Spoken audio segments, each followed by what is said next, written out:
কষ্ট করে লেখা আছে। এইটা না দেখে কোনো জায়গায় একটা জায়গায় দেখাবে না যে কংগ্রেসের মেরুদর্শন আমি পুরোটা পড়েছি, বাংলায় করে পিডিএফ করেছি, এক জায়গাতে কোনো ধর্ম নিয়ে কোনো জায়গায় কথা লাগা নেই।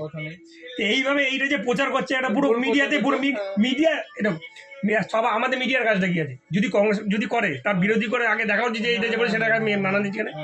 সেইটা যতগুলো টিভি চ্যানেল আছে, 10টা চ্যানেল আছে, 10টা চ্যানেলে পুরো প্রপারলি দেখাচ্ছে। এইটা আগে বল, এই যে দেখানো হলো তার মানে এইটা কোনো কথাই এইখানে বোঝাই গেল যে মিডিয়ার এখানে আমাদের দেশে কোনো ভূমিকা নেই। মিডিয়ার প্রথম কাজ কি?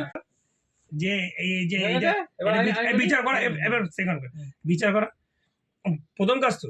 তাহলে এখন আমাদের যে আবার 5 বছর আসলে তো 10 বছরে 10 বছরে আমরা, তুই এবার যদি যে কোনো জেনারেল নয় যে কোনো ছেলে থাকে, 10 বছরে আমরা কি একটা প্রধানমন্ত্রী থেকে কিছু আবদার পেয়ে থাকি। তার মধ্যে যদি হয় সেটা সবচেয়ে বড় করে তুই একটা নিজের মন থেকে বল দুখানা জিনিস লেগেছে